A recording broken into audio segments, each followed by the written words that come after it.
Thank you so much, Marty. And I wanted to also to say thank you for that great previous panel that Al hosted for healthcare opportunities. That was really interesting to me. We are waiting on a couple of our panelists, but I will kick it off because we've got some great stuff to discuss today. First off, I'm Eric Eckland. I'm the Senior Director of Advanced Planning at Jones Lowry, where I act as in-house counsel. And Jones Lowry is a boutique life insurance planning firm that specializes in wealth transfer and tax minimization strategies for the ultra affluent individuals, family offices, investors, individual families, and athletes and entertainers. So we've got on our roster is Clint Haggard, Carol Pepper, and Samy Dwek. But for now, I'm going to go ahead and introduce Samy. Samy's the founder. Clint is there too. Clint is on the panel. Oh, excellent. All right, well, I'll get him next then. First off, Samy is the founder and CEO of the Family Office Doctor.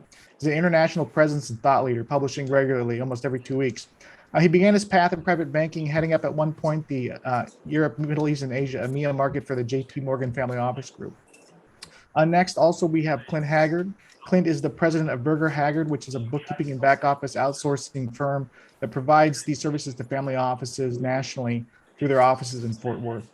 Chris is a BBA in accounting and finance and an MBA from TCU. And when Carol comes on, we'll talk about her. First, I want to go ahead and talk about bridging the two, the last discussion with this one. Samy, have you found that the pandemic has impacted the manner in which family offices operate? I was on mute, excuse me, sorry. I'll kick this off and then I'll hand it over to Clint and see what, how we are similar or opposing views. So look, I think that the pandemic has impacted work as we know it. We went from people coming into the office to people staying at home. I'm of the personal view, and Clint, I really am interested to hear if you are aligned or not. I'm of the view that when you look at productivity, and I'm not talking productivity of am I not in the car going to work or on the train, but in terms of idea creation, being with your colleagues and just having a conversation that may suddenly create an opportunity. I think that part of the puzzle has been somewhat lost in the pandemic. And I think getting back to the office, getting out and seeing people is very important. But I think, yes, I think that the pandemic has had a major impact. I look at my kids. It's funny, my daughter was telling her employer the other day, she said, from being an extrovert, I think this has made me an introvert. I got used to being at home and not going out. It's somewhat intimidating, the thought of going back to the office and back to that normalcy. So I think we're going to go through an interesting transition of people going back to the office, getting back to that routine. I think where you look at law firms, banks, etc., that idea creation from going from peer to peer, if I can get hold of you on Zoom, to, hey, Bob, let's have a quick chat, and then 3 other people get involved, is going to be mightily impactful in the business environment. Clint?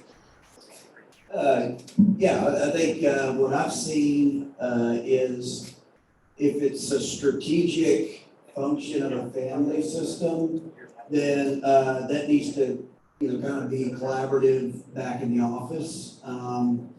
I've seen where it's not strategic, where it's process related. I've seen that stay home, and I think that, and I've seen people struggle with it. I've seen some of the older school family systems or matriarchs want all that back in the office, and those people are kind of pushing back a little bit. Like, I'm getting more done at home. I'm an introvert. You hired me to process this stuff, do the accounting, reconcile bank accounts, generate reporting.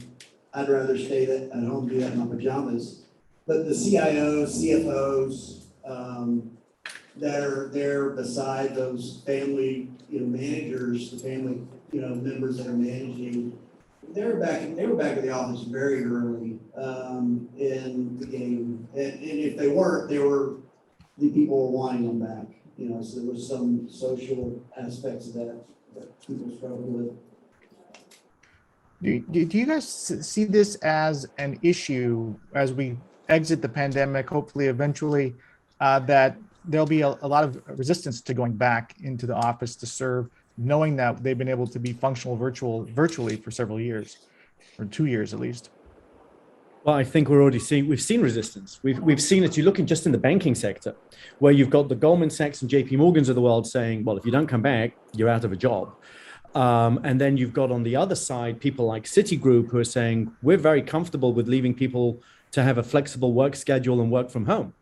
And I think that's absolutely great. And I'm fine with it. But again, like I mentioned before, I think there's going to be some consequences. So yes, I think it's going to be interesting of what will companies allow, how long will they allow it for, and how do you track productivity? Because when someone's not in the office, it's harder. Now, I don't know if you all saw, there was a story that came out, I think 2 or 3 days ago, where someone fired 900 people from his firm over Zoom, which entertaining at best. And basically what he said was they were tracking the work being done from home by some of his employees, and they could track that some people were only doing 2 hours of work a day. So I think that we're going to have an interesting challenge of that going forwards. How are they tracking it? How can they prove it? It's very different than clocking in and clocking off. But clearly, when people log into their systems, they can see the proactivity or activity. So I think it's going to be challenging from many different perspectives. Interesting. Clint, now your office is a little bit unique because you are focusing mostly on providing services to the families. What are the trends that you're seeing right now? So we had our biggest 2 years, 2021. Usually we'll take in maybe 3-4 new clients a year. We're not a volume. That was triple in 20 and 21, which was fascinating for us and created its own challenges because we were working at home and still are, by the way. I think some people had a hard time. I think there was some controllers that have been with families for a long time, 20, 30 years, that when the pandemic hit, they were like, I'm done. I'm going to the lake, I'm going to the mountains, I don't know how to work remotely. This is my calling to quit. And so we were teed up as an option rather than hiring another controller to look at outsourcing those back office functions. And not everybody picked us, but there was a lot of people looking more than we've ever had. And that continues, so it's kind of interesting. So I don't know, that's maybe just a younger generation that's like, hey, I don't want to hire employees. I don't want to manage employees. I don't want to have a physical office. I want to kind of do all this from my, this device. And we see a lot of that going on. It's different from our older clients that have been, coming to the office every day, managing their family's wealth, to some of the next generation clients are like, I don't want to be like dad, So it's pretty cool. That'll be really interesting to see if there's this long-term transition from, established organizations that are serving this community, or if we move to more of a concierge specialist kind of for hire scenario. Samy, you write a lot, and one of the articles that stands out to me is the title, I believe, is Are you a family office or a founder's office? Mm. And I wanted you to take a second, and if you wouldn't mind explaining that concept to us, and what the primary requirements are to be a founder's office or a family office from a financial perspective and needs perspective. Thank you. So I like to be controversial, and those that know me know I like to be controversial. So I don't believe, we use the term family office, but I don't believe it's being used appropriately, because the title family office is an office that is there to serve the family. But when we really kind of just scratch the surface, most family offices were created by the founders of the business with their wealth, with their business in mind, with their values, with their outlook, with their CEO. And in essence, what's happening is it represents the founders more than it represents the family. Don't get me wrong. They serve the needs of the family, but they don't necessarily listen to the family, which is very different. So you will find frustration start to happen in the next gen of, oh, I like ESG investing, or, oh, I want to do something a little bit different. And the family office kind of glazes over it. And so So for me, it's more of a founder's office.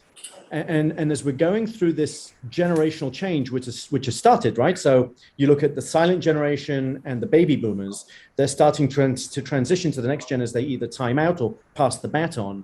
The next gen are coming in and going, yeah, no, this is not good for me. I didn't hire these guys. They never listened to me. I want my people. I want my bankers. I want my lawyers. I want my CEO. And then they're changing everything and disrupting or dismantling what the last gen did. And so to me, that's a founder's office. And I've been dealing with a number of situations in Europe and in the US exactly like that. A family office is where there's really good communication. And it really comes down to communication, family meetings, sitting around the table, making sure everyone is heard, that there's someone independent who's mediating that, listening to them, bringing the ideas to the floor, and not just saying, okay, we heard you, shut up, go back to the corner. That you can have family offices. I think they're in the minority. I think the term is used as family office, but they actually are founders' offices. I don't know if they'd like to hear that, but that's the reality in my humble opinion. Clint, I don't know, would you concur? I mean, what's your experience been? Totally agree. They may think it's for the, we have a number of clients where we have a mom that with 5 children, and mom, she's the matriarch, and when she says jump, everybody jumps. And she's great. She's a great leader. She's a natural leader. One of these people that walks into the room, you're like, she's in charge. I don't know where you are. And there's dads like that as well. And a lot of these folks, they kind of got that environment from building a business in some form or fashion, and after they sold that business and created their family wealth, they just took that personality right on into that world.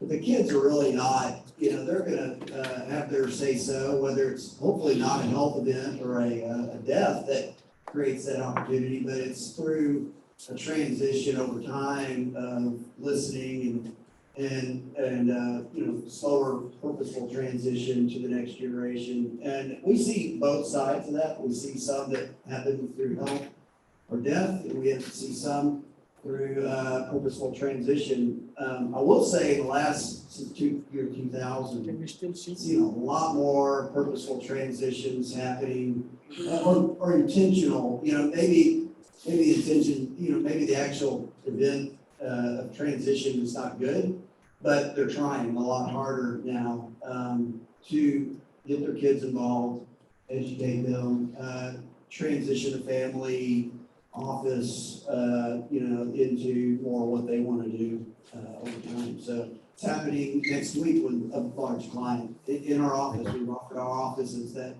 conduit to get the next generation involved, and they're all coming over. But sometimes it just takes somebody to facilitate those discussions. Those don't happen, and which is unfortunate. So sometimes, it just takes somebody to just kind of ask the questions. Well, what do you think, Jimmy? Next generation, and how do you feel about this? What do you think about this? What would you do differently if you're, and the dads over there just ready to listen. But sometimes it's not that dads or the moms asking those questions, which is unfortunate. Virtual meetings, seen a ton of those this year, and which is great because there wasn't any meetings in these families prior to this. So there's what I call summit meetings that are taking place where, okay, you've got your advisor in New York, you've got your, oil and gas manager in Midland, you've got your, brokerage firm, and you've got your accounting firm, you got your tax people, CPA firm. There's a lot of estate planning going on this year, due to uncertainty in politics. So that person was in these meetings. And these people are in all different cities, and you can have them all in one Zoom. And I saw a lot of productivity out of those, even though it was awkward and it would have been a lot better in person. I don't think it would have happened, if it wasn't for, COVID. So that was a good thing that kind of surfaced is the production of these kind of summit meetings that had all of your advisors around in these family annual meetings. Excellent. Samy, to that end, what are some of the best practices that you're seeing in terms of integrating the next generation both from an operational perspective, but also in an investment perspective? Yeah, so I'm echoing a little bit of what Clint just said, right? It's about integrating the next gen, making them feel part of the journey. So there's many different manners you can get the next gen involved. Okay. I think family foundations have been used extensively, and I think they're a good way to make them again feel part of a bigger mission and to extol the family's values. I think that's really important. On the investment side, for the most case, I think I've seen so many families where it's like the family office is doing that, or I'm on the investment committee. Get them involved. Get them on the investment committee. Give them a little bit of power. Give them a little bit of money to kind of play around with.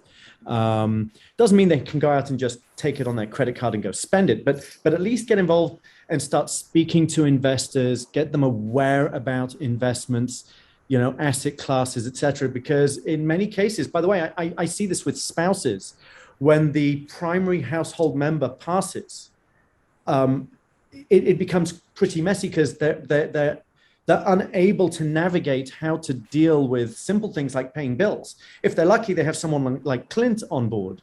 But in many cases, it's like, oh my God, what do I do? And you want to talk about investments, and they're intimidated about it. So I think, again, it's all about communication. I think family meetings are just so important. Having those conversations, talking about it, no stupid questions. If you need to do breakouts with some of the family members so they feel less intimidated. So that's a lot of what I do with families. There's with one family I've been working with more recently, where I'm dealing with the teenage girls on value of money and philanthropy. And sitting down with them as a family, what's important to you from a philanthropic standpoint, then sitting with them as siblings and then as individuals. And it's amazing how the message changes depending on the audience, right? You can't just take it at face value. Oh, we sat as a family and they all said this. Clint, you made that analogy before where the leader of the family, this lady comes in and, she's the boss. They're intimidated. Of course she's the boss. You feel it. You feel her aura when she comes in the room. Do you honestly believe they're going to tell you in front of her openly what they feel? She'll trounce them. So it's creating that environment where they feel comfortable to open up. And then on that person who's leading that effort, it's how do you bring the information back that you don't betray their confidence, but at the same time, you can get that messaging done to actually empower and improve the family scenario. And I think that's really important. And as we're going through, again, this big next gen change, and please don't take this lightly. We're talking about $72 trillion changing hands between now and 2042 globally. So this is not a small transition. This is a mega transition that's going on. These conversations need to be had. People need to feel comfortable. And we need to get people around the table. And Clint, I agree with you. The fact that the pandemic happened will probably accelerate it because families all of a sudden, because they couldn't be together, started having more conversations over Zoom because they were alone. But did they have the right conversations, and were they able to express their views openly? That's a different question. Clint, did you have some thoughts on that? No, I was just, what was going on in my mind is we help plan, like schedule the meetings, like here, there might be 8 family members or 5, and maybe they're all local. And it just was, pre-COVID, it was like pulling teeth to get all these people in one room at the same time. And most of them don't work, it's like, what do y'all do? And y'all can't come up here on a freaking Friday afternoon, that we're planning 6 months out, it's like, so yeah, I think the whatever Zoom or, video of choice, really opened that up. It's like, you have no excuse. We're doing it at 2 p.m., 3 Thursdays from now, be there, and they're there, they're showing up. It's just, I don't know, it's just something about coming to a family meeting that in person was really hard to get people, kind of all in one room together. So, the other just trends I've seen just from our kind of viewpoint, seen the rise of these peer-to-peer groups, which is kind of cool. Like, Marty's been doing this for years, but these kind of even more kind of boutique peer-to-peer, like, hey, this is a regional thing, like there's one in Dallas that's, I bet there's 75 family systems that are part of this. That I didn't even know there's 75 family offices in Dallas. And there's a lot more than that. It's like, wow. And they're, it's a very private group, and it's, it's lunch every other month or two, and there's no vendors, and, it's a, they do investment topics, they do soft topics. I've seen the rise of those. It's really helpful where, like, some of these people that created the family offices, they came from business backgrounds where there were peer-to-peer groups in whatever their industry, and they missed that. And so, you start to become on an island with private wealth, and there's a lot of the same elements. So that's kind of cool. I don't know if y'all are seeing it up here, but, in Texas, there's a lot of aircraft. I mean, a lot of our clients have their own jets and all that. I've seen a big movement away from that into this fractional kind of ownership. I mean, it's really, not only is it more expensive to own your own airplanes, but there's a lot more compliance and risk in that. I mean, if you have a passenger in there and you're going on a certain trip, then you're liable. I mean, there's all this liability issues, like insurance won't cover it if there's a crash. Yeah, so I do have a question about the aircraft and about yachts. So also, the other thing I know is that, let's say you live in Texas, but you have a place in California. If your aircraft takes you to California within a year of your purchasing it, you're taxable. Yeah, all these rules in like California. If you own a fractional share, does that relieve you of the tax? I don't know, but it's a lot easier. I'm not sure on the tax side. But I do know that we get to see our clients, our out-of-state clients, because they'll come kind of camp out in Texas for a couple days. They'll land near our office, and they're like, I need to be here for a couple days for some compliance reason.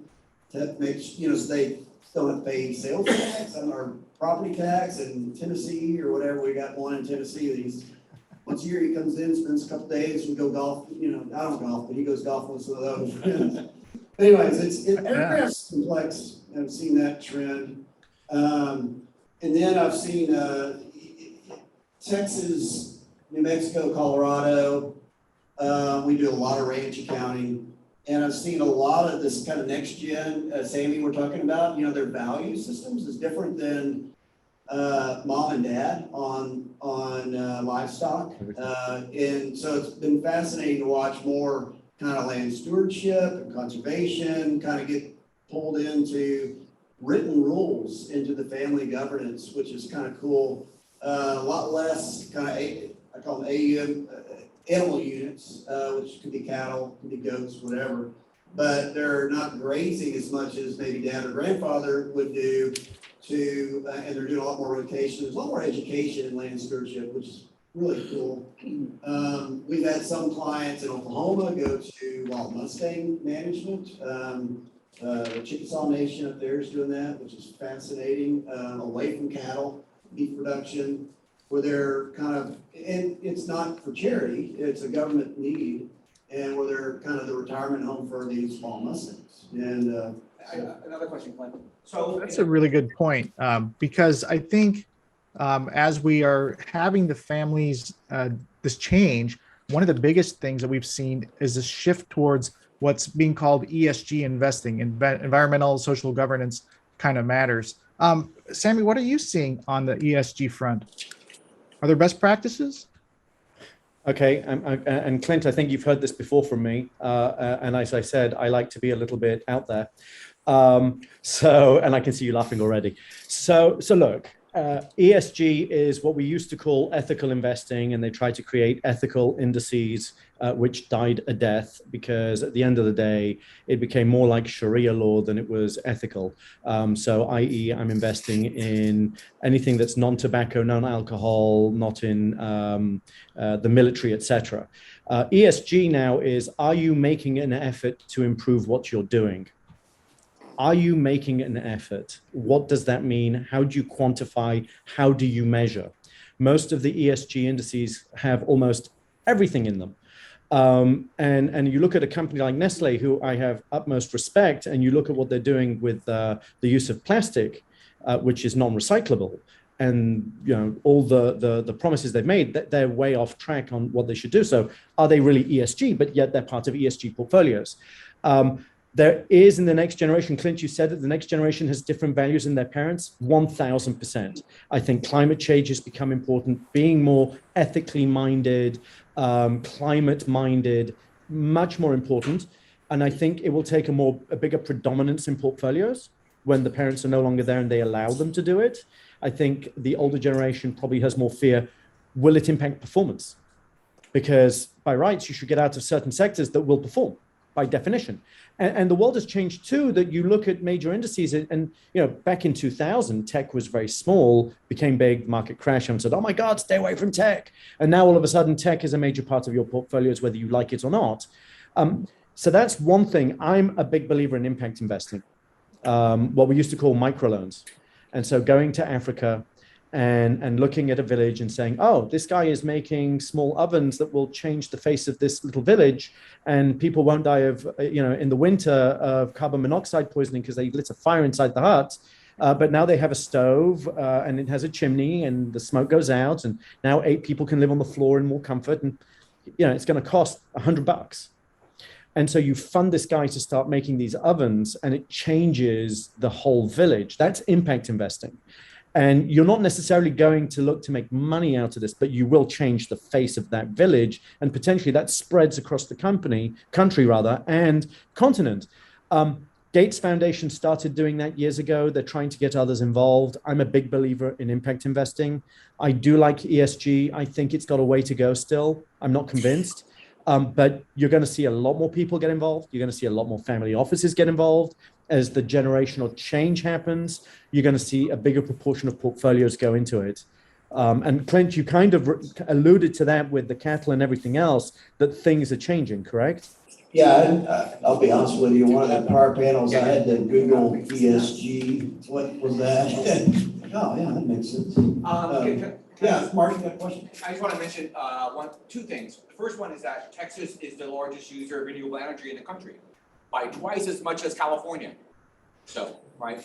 We're seeing it down in Corpus Christi. I was just down there fishing 2 weeks ago.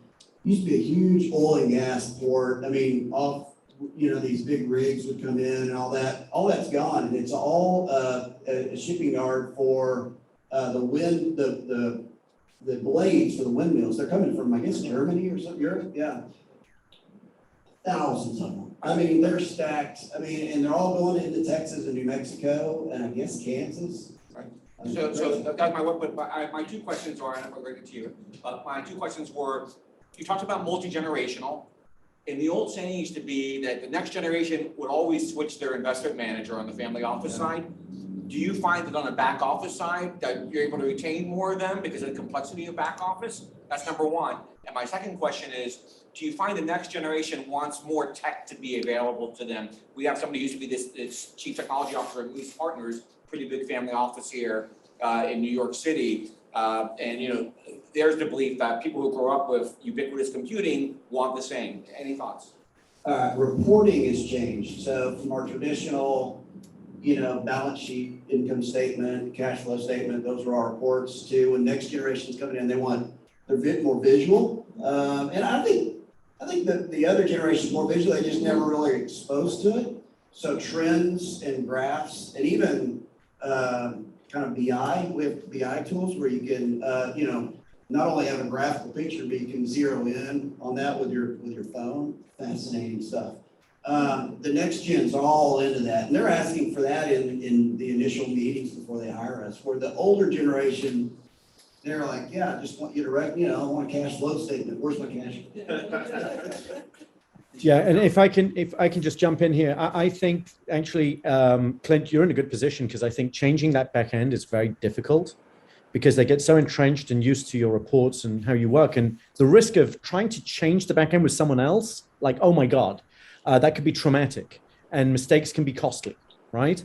But on the technological side, Look, it's a quagmire because on one side, yes, I want more tech. And I agree, Clint. I think the next gen wants more access to information, more real-time information. So asset aggregation needs to become more high-tech, more available, that you can split it down by the different family members, having all the information in repositories that are easy to find.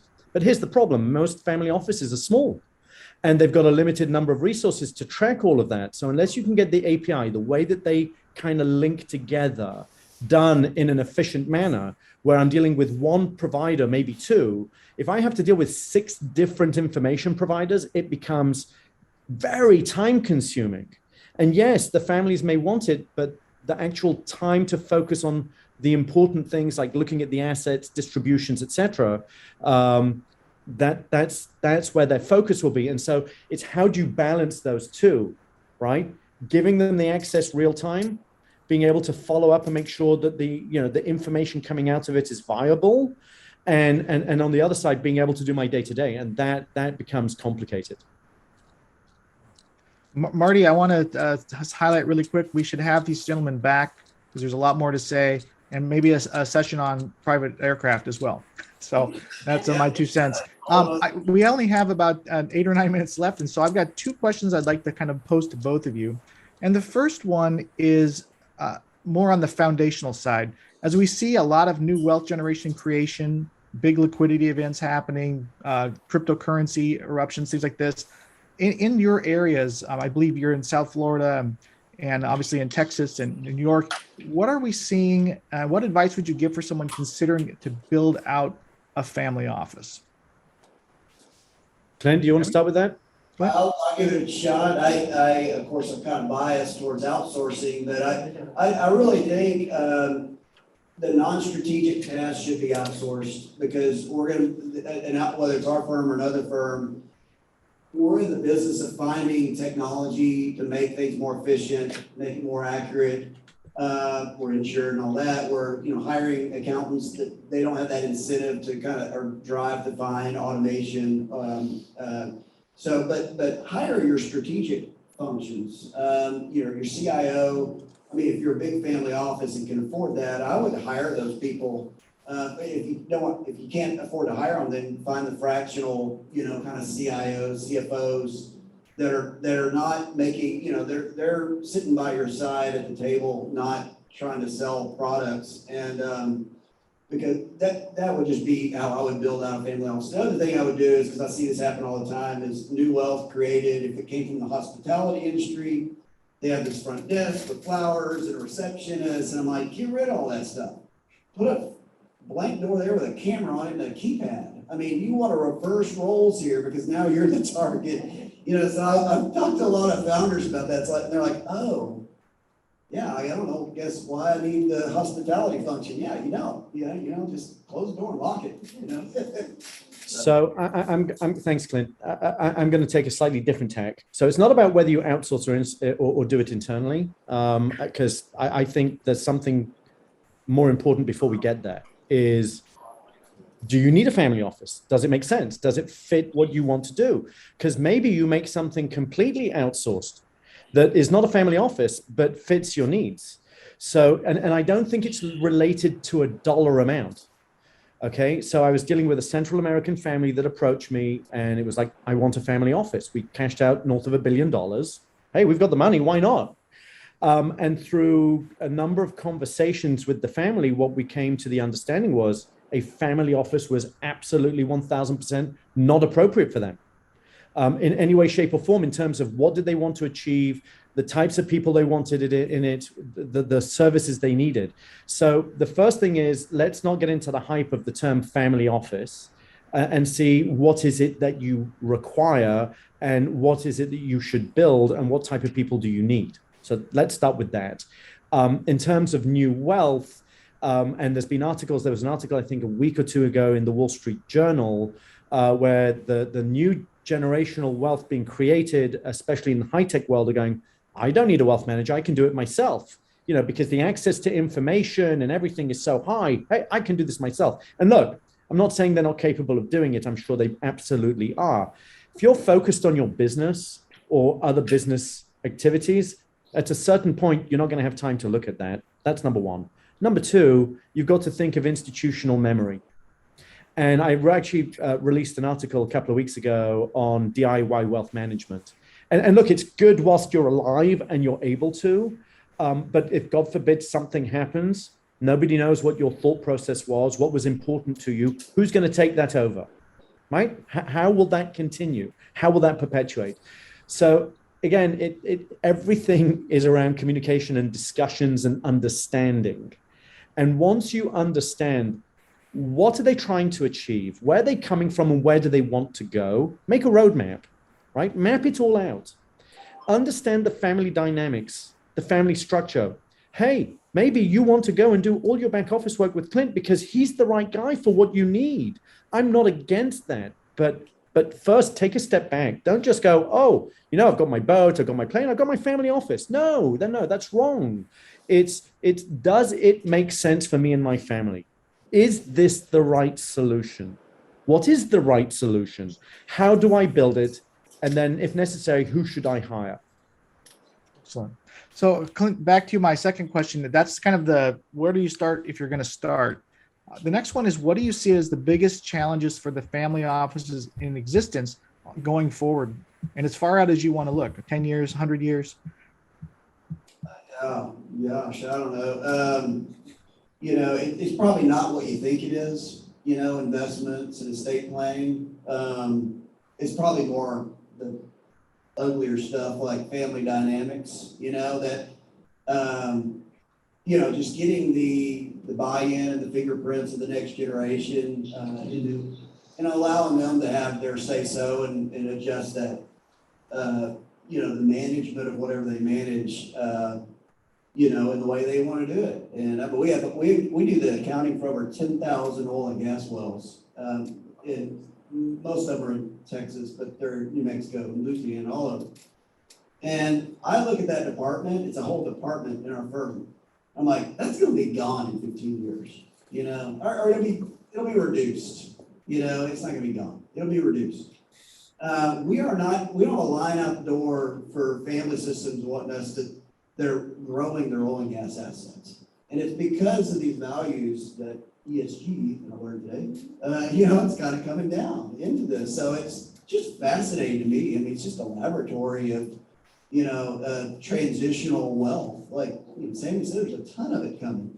But the values are different. They're not holding this stuff close to this vest like maybe dad or grandfather did. They're opening this stuff up. They're getting kids involved. But that is going to be the challenge, how you do that. Good intentions, really, you can still make a mess of that. Having a good family psychologist in the boat as well. Samy. Yeah, that's me. Thank you, Clint. So look, family dynamics are family dynamics, whether you have money or not. Money just exacerbates it when you get over a certain wealth dollar amount. If we're talking about the family, yes. Family constitution. Clint, you're talking about a family constitution.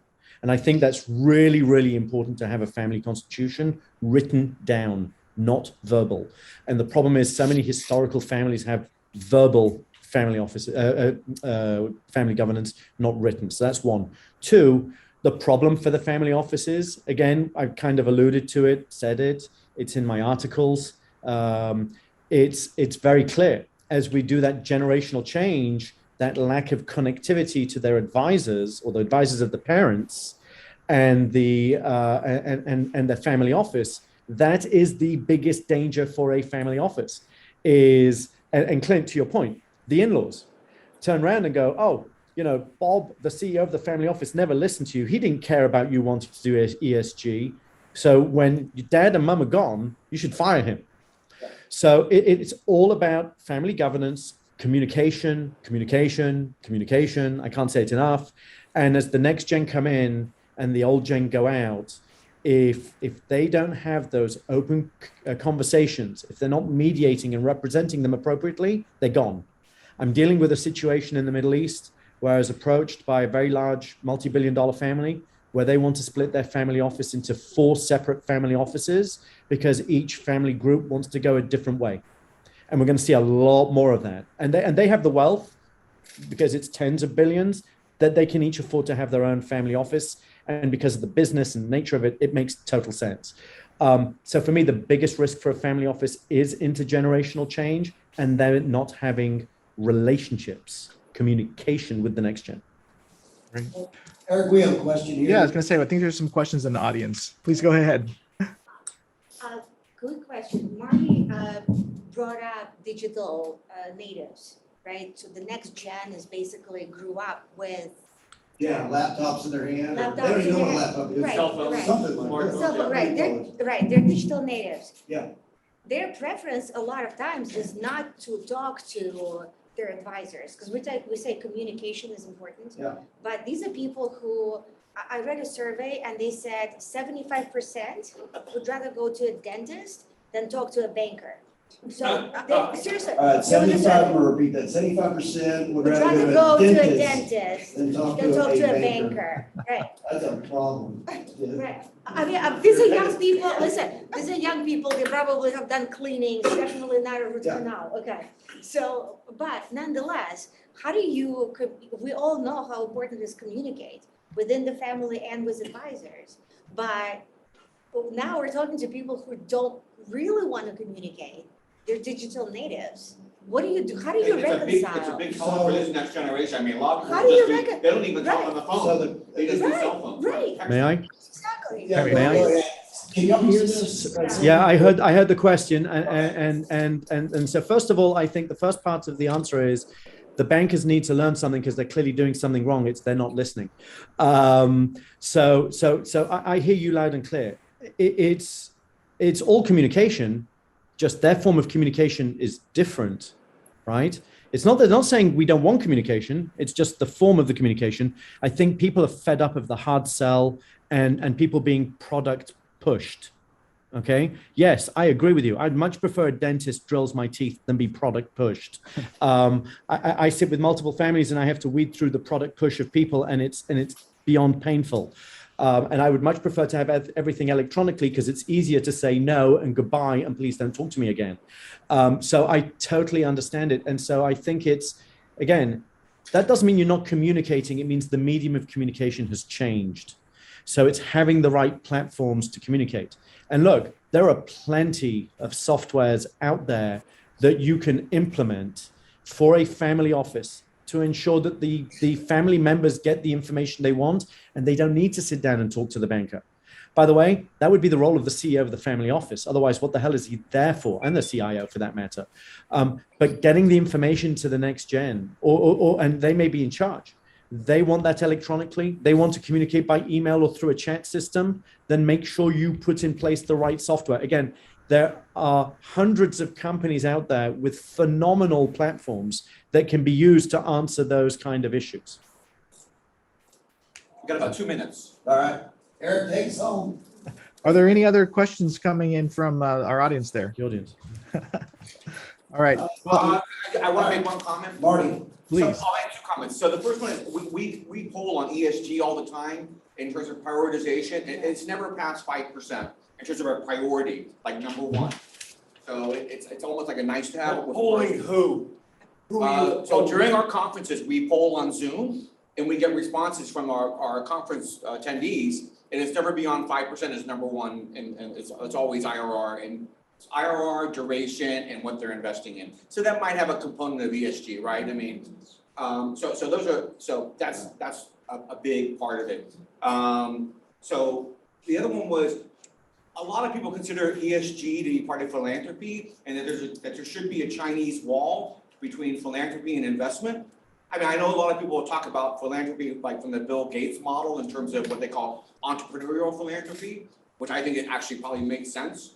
But, you know, any thoughts on that? Should there be a Chinese wall between philanthropy and investment? And which side of the wall should ESG be on? Samy, that's all you. I'm gonna you. Thanks, Clint. I love you. Look, I think philanthropy is personal, and no one can tell someone what is right and what is wrong, and everyone's going to build it according to what it means for them. What I want to give to charity and to whom, and what Clint wants to give to charity and to whom, it's a personal, private decision. ESG, I don't believe is charity. If you told me impact investing, I think yes, because ESG is still investing in the markets, investing in equities. So I think it's somewhat different. Again, but if for a family, they believe that ESG is their philanthropy, who am I to tell them it's not? Again, for me, philanthropy is I want to help someone get education from, lower income families, or I want to do a food kitchen, or, with the pandemic, so many people, veterans, are dealing with PTSD, and I want to help them. That's philanthropy in my mind. So Chinese wall is complicated because I don't see why. You could have it in both places. You could have it as an investment in your portfolio, as much as I could think of it as philanthropy. Again, ESG to me is an investment. Philanthropy is giving money away. I'm not looking for a return. The only return I get is the good feeling I have that I've helped someone. So Chinese wall, I think, is complicated because I think they're different. I think, if I may add a comment to this, if I can add a comment, I think part of the challenge in this last part of the discussion is about the short-term versus long-term perspective. ESG as an investment tool or investment over or whatever is great in the short term or whatever, but it really comes down to what the family wants and the values and principles and character that the family wishes to embody over a 50-year time frame. And that far overrides the investment advisors, and advisors will change in 50 years. By my language, screw them, because you need to keep current with what the family wants to do. So when you think about that, if the family cares truthfully about ESG or philanthropy or whatever, and wants to lay that over everything they do and breathe, then fine, no problem. The problem is, and it's the world today, is all these CEOs of family offices focus on now and the next 3 years and the next investment trigger they have to pull. And that's where you get into the problem, because you're not thinking 50 years. I agree. And that comes back to the family constitution. That is that multi-year document. It's not a just now. This is what we envision for the future. Completely agree. One more comment? Yeah, as an emerging fund manager, I agree. And I think that there is a lot of education that needs to be done across family offices around what is ESG and what categories actually can become profitable.